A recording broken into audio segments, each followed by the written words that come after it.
नमस्ते। आज हम बात करने वाले हैं भारत की उस जबरदस्त डिजिटल कहानी के बारे में जो पिछले सिर्फ 10 सालों में लिखी गई है। एक ऐसी क्रांति जिसने देश की तस्वीर ही बदल कर रख दी। सोचिए, सिर्फ एक दशक में इंटरनेट इस्तेमाल करने वालों की संख्या 25 करोड़ से बढ़कर 90 करोड़ हो गई। ये सिर्फ आंकड़े नहीं हैं, ये एक नए, कनेक्टेड और बदलते हुए भारत की कहानी है। चलिए इस बदलाव को जरा और करीब से देखते हैं। 2014 में जहां सिर्फ 25 करोड़ लोग ऑनलाइन थे, आज ये आंकड़ा 90 करोड़ के पार है। उस वक्त 1 GB डेटा के लिए करीब 250 रुपए देने पड़ते थे। आज वही डेटा सिर्फ 10 रुपए में मिल जाता है। मतलब जो इंटरनेट कभी कुछ लोगों के लिए एक लग्जरी था, आज वो हर किसी की रोजमर्रा की जरूरत बन चुका है। तो यही है भारत की वो जबरदस्त डिजिटल छलांग, एक ऐसी कहानी जो अब पूरी दुनिया के लिए एक मिसाल बन चुकी है। तो चलिए इस कहानी को जरा तफसील से समझते हैं। आज से 1 दशक पहले की बात करें तो भारत की डिजिटल दुनिया बहुत अलग थी। सोचिए, देश की 80% आबादी, मतलब ज्यादातर लोग इंटरनेट की दुनिया से पूरी तरह कटे हुए थे। और जो कुछ लोग ऑनलाइन थे भी, वो बेचारे धीमे 2G और 3G नेटवर्क से जूझ रहे थे, जहां एक वीडियो ठीक से चल जाना भी बड़ी बात होती थी। तो सवाल यही उठता है कि आखिर ये हुआ कैसे? इतना बड़ा, इतना तेज बदलाव कैसे संभव हो पाया? एक देश जो डिजिटल दुनिया में इतना पीछे था, वो अचानक दुनिया का सबसे बड़ा कनेक्टेड लोकतंत्र कैसे बन गया? देखिए, ये कोई रातों रात हुआ चमत्कार नहीं था। इस क्रांति के पीछे थे 3 मजबूत कारण, या हम कह सकते हैं इस बदलाव के 3 बड़े स्तंभ थे। तो ये 3 स्तंभ कौन से थे? पहला, सरकार का डिजिटल इंडिया मिशन। दूसरा, बाजार में रिलायंस जियो के आने से पैदा हुआ जबरदस्त जियो इफेक्ट। और तीसरा, आम आदमी की पहुंच में आए सस्ते स्मार्टफोन। चलिए एक एक करके इन तीनों को समझते हैं। तो सबसे पहले बात करते हैं सरकार के रोल की। 2015 में डिजिटल इंडिया कार्यक्रम लॉन्च हुआ, जिसका एक ही मकसद था, देश के कोने कोने में डिजिटल इंफ्रास्ट्रक्चर खड़ा करना। भारत नेट प्रोजेक्ट के तहत, जो दुनिया का सबसे बड़ा ग्रामीण ब्रॉडबैंड प्रोजेक्ट है, लाखों गांव तक ऑप्टिकल फाइबर पहुंचाने का काम शुरू हुआ। इंटरनेट पहली बार शहरों से निकलकर गांव की ओर बढ़ा। और फिर आया दूसरा और शायद सबसे बड़ा गेम चेंजर, जियो इफेक्ट। 2016 में जियो ने मार्केट में एंट्री की और बस डेटा की कीमतें आसमान से सीधे जमीन पर आ गिरी। जो डेटा पहले 250 रुपए प्रति GB का था, वो अचानक 10-15 रुपए में मिलने लगा। और देखते ही देखते भारत दुनिया में सबसे सस्ता मोबाइल डेटा देने वाला देश बन गया। अब देखिए, डेटा तो सस्ता हो गया, लेकिन उस डेटा को इस्तेमाल करने के लिए डिवाइस भी तो चाहिए।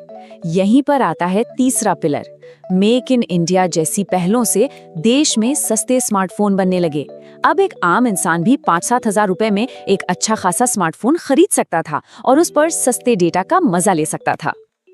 तो इन 3 ताकतों ने मिलकर भारत में लोगों की रोजमर्रा की जिंदगी को ही बदल कर रख दिया।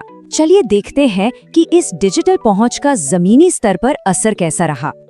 इस पूरे बदलाव की जो नींव थी, वो थी JM ट्रिनिटी। सुनने में थोड़ा टेक्निकल लगता है, पर है बहुत सिंपल। जनधन खाते, आधार कार्ड और मोबाइल नंबर, इन तीनों को एक साथ जोड़ दिया गया और इसी ने डिजिटल पेमेंट और सरकारी सेवाओं के लिए एक मजबूत प्लेटफॉर्म तैयार किया। और इसी नींव पर खड़ा हुआ UPI का कमाल। आज हर महीने 10 अरब से भी ज्यादा ट्रांजैक्शन UPI से होते हैं। सोचिए जरा, सब्जी वाले से लेकर बड़े बड़े मॉल तक हर कोई फोन से पेमेंट कर रहा है।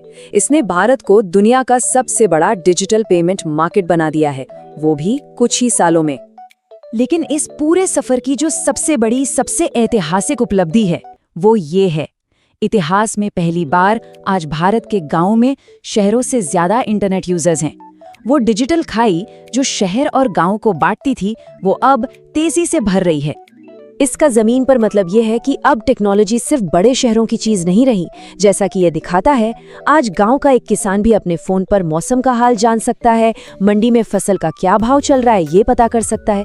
ये जानकारी उसकी जिंदगी और कमाई दोनों को बेहतर बना रही है। लेकिन क्या इसका मतलब ये है कि सब कुछ ठीक हो गया, डिजिटल डिवाइड पूरी तरह से खत्म हो गया? नहीं। इंटरनेट तक पहुंच मिलना तो बस पहला कदम था। अब हमारे सामने कुछ नई तरह की चुनौतियां खड़ी हैं। तो सवाल फिर वही है, 90 करोड़ लोग ऑनलाइन हैं, पर क्या डिजिटल खाई सच में पड़ गई है या उसने बस अपना रूप बदल लिया है? आज डिजिटल डिवाइड के कई नए चेहरे हैं, जैसे कि जेंडर गैप यानी महिलाओं और पुरुषों के बीच का अंतर, डिजिटल लिटरेसी यानी इंटरनेट का सही और सुरक्षित इस्तेमाल करने की समझ। कई दूर दराज के इलाकों में आज भी खराब कनेक्टिविटी है। और एक बड़ा खतरा है साइबर सुरक्षा का, जहां नए यूजर्स आसानी से धोखाधड़ी का शिकार हो जाते हैं। और ये चार्ट एक बहुत ही कड़वी सच्चाई हमारे सामने रखता है। मोबाइल फोन रखने के मामले में भी मर्दों और औरतों के बीच एक बहुत बड़ी खाई है। आज भी करोड़ों महिलाओं की इंटरनेट तक पहुंच पुरुषों के मुकाबले बहुत कम है, और ये एक ऐसी चुनौती है जिसे हमें सबसे पहले पार करना होगा। तो ठीक है, लगभग 1 अरब लोगों को ऑनलाइन ले आए। अब आगे क्या? भारत अपने डिजिटल सफर में अगला कदम क्या उठाने वाला है? तो भविष्य का जो रोड मैप है वो सिर्फ नंबर्स के बारे में नहीं है, बल्कि क्वालिटी के बारे में है। इसमें 5G और 6G जैसी सुपरफास्ट टेक्नोलॉजी तो है ही, साथ ही स्वास्थ्य, शिक्षा और खेती में AI यानी आर्टिफिशियल इंटेलिजेंस का इस्तेमाल करना भी शामिल है। और भाषिणी जैसे प्रोजेक्ट्स पर भी काम हो रहा है, जो इंटरनेट पर भाषा की दीवार को तोड़ेगा, ताकि हर कोई अपनी भाषा में इंटरनेट का फायदा उठा सके। और ये बात इस पूरी कहानी का निचोड़ है कि ये जो 90 करोड़ का आंकड़ा है ना, ये एक बहुत बड़ी कामयाबी है। एक मील का पत्थर जरूर है, पर यह हमारी मंजिल नहीं है। असली मंजिल तो एक ऐसा भारत बनाना है जो डिजिटल रूप से साक्षर हो, समावेशी हो, जहां देश का हर नागरिक, चाहे वो कहीं भी रहता हो, इंटरनेट का इस्तेमाल सिर्फ एंटरटेनमेंट के लिए नहीं, बल्कि अपनी जिंदगी को बेहतर बनाने, कुछ नया सीखने और आर्थिक रूप से आगे बढ़ने के लिए करे। और आखिर में ये एक सवाल है जो सोचने पर मजबूर करता है कि एक ऐसे डिजिटल समाज को बनाने का असली मतलब क्या है, जहां लोग सिर्फ यूजर न हो बल्कि क्रिएटर और इनोवेटर बने। इस सवाल का जवाब ही भारत के डिजिटल भविष्य की दिशा तय करेगा।